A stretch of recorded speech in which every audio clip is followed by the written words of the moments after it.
আধার card, PAN card, bank statement সহ প্রায় এক বস্তা একাধিক নথিপত্র পুড়িয়ে ফেলেছিল এক ব্যক্তি।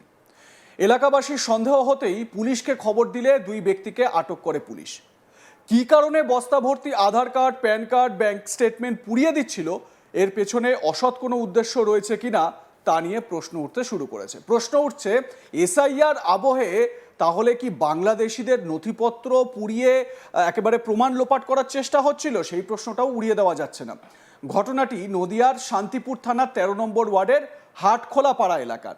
জানা যায় ওই এলাকায় বছরখানেক ধরে দুজন ভাড়া নিয়ে থাকতেন। তারা সম্পর্কে বাবা ছেলে। সূত্রের খবর, রাজেশ মণ্ডল নামে এক ব্যক্তি হঠাৎ বুধবার পোস্ট অফিসের সিল করা একটি বস্তা থেকে একাধিক নথিপত্র বের করে পোড়াতে শুরু করেন।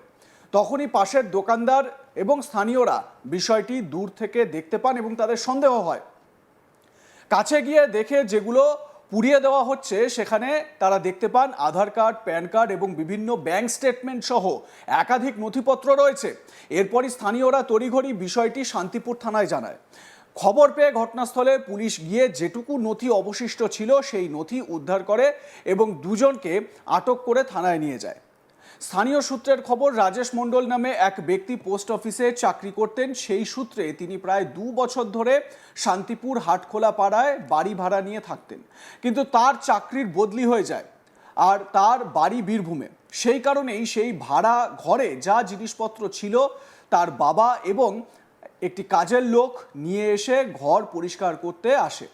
ঠিক তখনই দেখা যায় ওই দুজনকে ওই নথিপত্র পুড়িয়ে ফেলতে। গ্রেপ্তারের আগে অভিযুক্ত খোকন মণ্ডল গোটা বিষয়টি অস্বীকার করেছেন।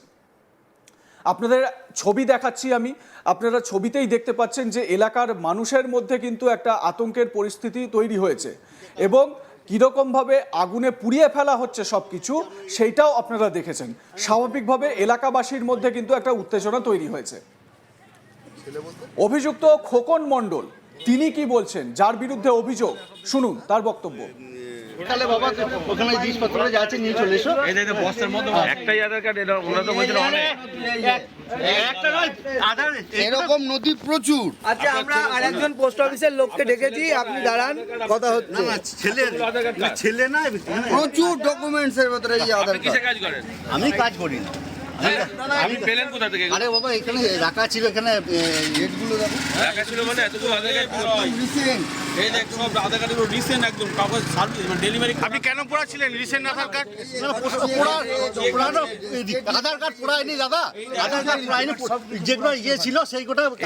আপনি অতগুলো আধার কার্ড পেলেন কোত্থেকে? আধার কার্ডগুলো এখানে রাখা ছিল, এবার ওগুলা বন্ধন ব্যাংকের সমস্যা ছিল। এবারে আপনাদের শোনাবো প্রত্যক্ষদর্শীদের বক্তব্য। বেশ কিছু লোক যারা এই ডকুমেন্টগুলো পোড়াতে দেখেছিলেন তারা কি বলছেন। এরকমই এক প্রত্যক্ষদর্শী সুমন অধিকারী, কি বলছেন তিনি, শুনুন। সকালবেলায় আমি দোকান খুলে বসে আছি, এটা আমার দোকান।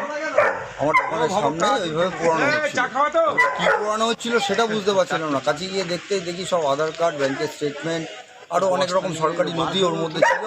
গোছ গোছ প্রায় এক বস্তা সরকারি বস্তায় ছিল, একটা ডাক বক্সের সরকারি বস্তা। সেই বস্তার থেকে বার করে করে পোস্ট অফিসের বস্তা দেখা গেল। পোস্ট অফিসের বস্তা, সেই বস্তার থেকে বার করে এগুলো পুরানো হয়েছে।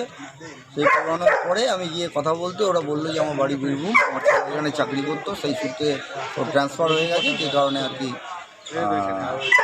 আমি এখানে এই নথিগুলো পুরোনো আপডেট বলে পুরানো হচ্ছে। তা পুরোনো আপডেট না, সবই 8/9/2025, 11/9/2025 এই ধরনের সব আপডেট, এবং সবই শান্তিপুর সার্কেলের মধ্যে 741404 পিনকোডের মধ্যেই আছে, এবং সবারই হাতে হয়তো এই নথিগুলো এখনও পৌঁছায়নি। তার আগে এগুলোকে পুড়িয়ে দেওয়া হচ্ছে। কিন্তু কেন হচ্ছে এই ব্যাপার সম্পর্কে বলতে পারবো না। শান্তিপুর থানা থেকে পুলিশ এসেছিল, ওদের দুজনকে তুলে নিয়ে গিয়েছে। ওখানে যা জিজ্ঞাসাবাদ হবে তারপরে। কি নাম জানেন? নামটা কি পুরোপুরি বলতে পারছি না, যতদূর সম্ভব। ওর ছেলের নাম হচ্ছে রাজীব মণ্ডল, পোস্ট অফিসে চাকরি করতো। বাবার নামটা মণ্ডল, বীরভূমে বাড়ি। এখানে এসে আজকেই সকালবেলায় হঠাৎ এলো, এসে দেখি নথিগুলো পুরানো হচ্ছে। আরও এক প্রত্যক্ষদর্শী কালী চক্রবর্তী, তিনি কি বলছেন এ বিষয়ে, শুনুন। এখানে লোকটা ভাড়া থাকে প্রায় বছর 1.5 ধরে। ওনার বাড়ি অ্যাকচুয়ালি বীরভূম। ওনার ছেলে শুনেছি ব্যাংকে চাকরি করে, এবার আজকে কিছুক্ষণ আগে এখানে ব্যাংকের পোস্ট অফিসেরই সেই ডাব্বা কাগজ নিয়ে সমস্ত কাগজ আমরা মনে ভাবছি মনে হয় বাড়ির ফেলে দেওয়া কাগজপত্র হয় করতে পারছি। আধার কার্ড, ব্যাংকের পাসবই, চেক বই, প্যান কার্ড, সমস্ত বহু মানুষের সব সরকারি নথি, সরকারি নথিপত্র। এই রানিং বছরে না? হ্যাঁ, রানিং সব, এই 25-এর 24-এর সব রানিং একদম সব। তারপরে আমরা বড় এরা সব ছেলেরা ধরেছে বাড়িতে, তখন দেখে ওসব, তারপর থানায় খবর দেওয়া হয়। থানা থেকে এসে ওসব ডকুমেন্ট 90% প্রায় পুড়ে গেছে। যেগুলো কিছু পেলো কিছুটা বড়বাবু এসে নিয়ে গেলেন এবং ওনাদেরকে ডেকেছে, বাকি ওরা বলতে পারবে। এই ঘটনার পর রাজনৈতিক চাপানুতর শুরু হয়েছে। তৃণমূলের দাবি এই ঘটনার পিছনে কী উদ্দেশ্য রয়েছে তা জানতে পুলিশ তদন্ত করে দেখছে। আইএনটিটিইউসির জেলা সভাপতি সনৎ চক্রবর্তী কি অভিযোগ করছেন এক্ষেত্রে শুনুন। একজন ব্যক্তি এক বস্তা আধার কার্ড থেকে শুরু করে পোস্ট অফিসের একাধিক নথি পুরাচ্ছিল। এলাকার লোক থানায় খবর দিলে পুলিশ এসে তাকে ধরে নিয়ে যায়। কি বলবেন এই বিষয়ে?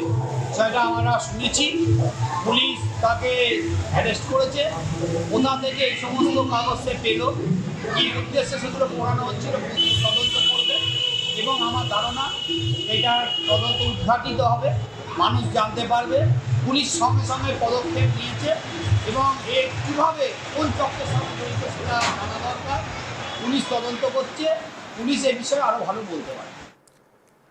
তবে স্থানীয়রা জানাচ্ছেন যে নথিপত্রগুলি পুড়িয়ে ফেলা হচ্ছিল তা সমস্তই 2025 সালের এবং প্রতিটি নথি শান্তিপুরের পিনকোড ও ঠিকানা রয়েছে। পুলিশ ওই দুই ব্যক্তিকে আটক করে থানায় নিয়ে এসে জিজ্ঞাসাবাদ চালাচ্ছে।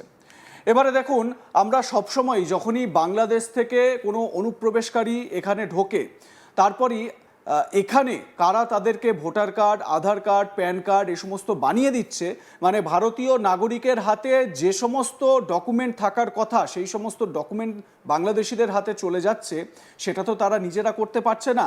এর নেপথ্যে কোনো না কোনো দালাল চক্র থাকছে এবং সবসময় এই দালাল চক্রের বিরুদ্ধে অভিযোগ, যারা ভীষণ রকম প্রভাবশালী বা প্রভাবশালীদের সঙ্গে যোগসাজশ রয়েছে তারা এই কাজগুলো করে থাকে। প্রশ্ন হচ্ছে, যখন আমাদের রাজ্যে এসআইআর চলছে, যখন এসআইআরের হিয়ারিং হচ্ছে, মানে যখন হিয়ারিংয়ে নিজেদেরকে ডকুমেন্ট সাবমিট করতে হবে বৈধ নাগরিকত্বের জন্য বা বৈধ ভোটার কিনা তার প্রমাণস্বরূপ বৈধ কিছু ডকুমেন্ট দিতে হবে, সেই প্রক্রিয়া যখন চলছে, সেই প্রক্রিয়ার মাঝে কোনো একটি জায়গায়, আমাদের রাজ্যেরই একটি জায়গায় যখন এই রকমভাবে প্যান কার্ড, আধার কার্ড বা ব্যাংক স্টেটমেন্ট এগুলোকে জ্বালিয়ে পুড়িয়ে দেওয়া হয়, তাহলে বুঝতে হবে এর নেপথ্যে কোনো না কোনো চক্রান্ত নিশ্চয়ই রয়েছে বা কোনো না কোনো ষড়যন্ত্র রয়েছে। যদি আরও স্পেসিফিকভাবে বলা যায়, তাহলে নির্বাচন কমিশনকে নদিয়ার এই চত্বরে আরও বিশেষ করে স্পেশাল ইন্টেন্সিভ রিভিশন আরও জোরদার করা উচিত। আপনাদের মতামত কি জানাতে ভুলবেন না। দেখতে থাকুন আজ তাক বাংলা। সাবস্ক্রাইব করুন আমাদের ইউটিউব চ্যানেলটি, বেল আইকন প্রেস করুন নোটিফিকেশন পেতে।